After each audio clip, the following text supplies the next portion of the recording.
Dans l'évangile de Luc, je vous lis le chapitre 2, les versets 22 à 32.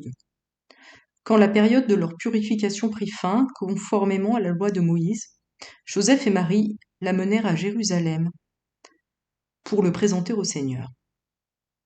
Suivant ce qui est écrit dans la loi du Seigneur, tout mâle premier-né sera consacré au Seigneur, et pour offrir en sacrifice un couple de tourterelles ou de jeunes pigeons, comme cela est prescrit dans la loi du Seigneur. Or il y avait à Jérusalem un homme appelé Siméon. Cet homme était juste et pieux, il attendait la consolation d'Israël et l'Esprit Saint était sur lui. Le Saint-Esprit lui avait révélé qu'il ne mourrait pas avant d'avoir vu le Messie du Seigneur. Il vint au temple poussé par l'Esprit. Et quand les parents amenèrent le petit enfant Jésus pour accomplir à son sujet ce que prescrivait la loi, il le prit dans ses bras, bénit Dieu et dit : « Maintenant, Seigneur, tu laisses ton serviteur s'en aller en paix, conformément à ta promesse. Car mes yeux ont vu ton salut, salut que tu as préparé devant tous les peuples, lumière pour éclairer les nations, gloire d'Israël, ton peuple. » Donc nous avons là Siméon qui fait quelque chose de l'ordre finalement de la louange. Il loue Dieu pour cet enfant, il loue même ce petit enfant en qui Dieu s'est incarné.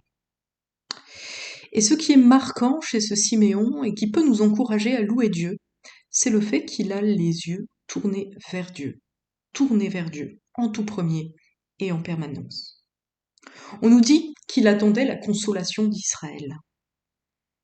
La consolation d'Israël, c'était le Messie à l'époque. Et Siméon, comme son peuple, avait conscience que tout n'allait pas comme tout devrait aller pour le peuple.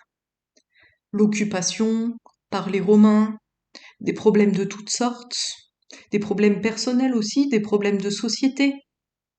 Rien n'allait bien. Et le peuple attendait la consolation, en particulier Siméon, attendait ce Messie qui allait le sortir de là. Alors, est-ce que Siméon louait déjà Dieu ? Très certainement, il avait déjà d'avance le regard tourné vers Dieu, parce que s'il ne voyait pas encore le Messie, il croyait qu'il allait venir. On nous dit qu'il était juste et pieux, c'est-à-dire qu'il vivait le regard tourné vers Dieu dans l'obéissance et certainement dans la louange, dont nous avons beaucoup d'exemples dans les psaumes. Et puis voilà que la consolation d'Israël arrive. Elle arrive en Jésus, qui, Siméon le dit, est le salut. Siméon le reconnaît. Il reconnaît à travers ce petit enfant le salut de Dieu, sa consolation. Et alors que ce petit enfant n'est rien d'autre qu'un bébé, eh bien il comprend qu'il va être le Messie, le Sauveur, il comprend que Dieu règne à travers lui. Et là encore, devant la promesse accomplie, il ne regarde pas à ses problèmes, il ne regarde pas à son âge avancé, mais il regarde à Dieu et à ce qu'il donne en Jésus et qu'il accueille en prenant dans ses bras. Jésus est venu, il est la consolation du monde et nous pouvons l'accueillir nous aussi. Ce salut, cette consolation sont là pour nous et tout cela s'accomplira tout parfaitement à la fin des temps. Alors dès maintenant, pour cela, pour qui est Dieu, pour qui il nous donne en Christ, eh bien nous pouvons louer Dieu, et ce quoi que nous traversions. Nous avons peut-être parfois l'impression que la louange c'est pour les gens heureux. Nous pensons parfois que louer c'est dire merci pour les bonnes choses qui nous arrivent. Mais si nous ne louons que lorsque tout va bien, eh bien notre louange sera quelque chose de passager.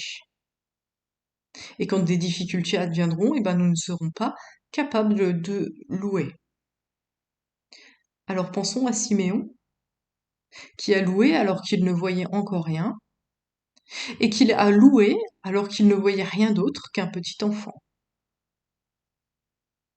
et louons Dieu pour Jésus, qui est avec nous jusqu'à la fin du monde et qui est notre salut et notre consolation.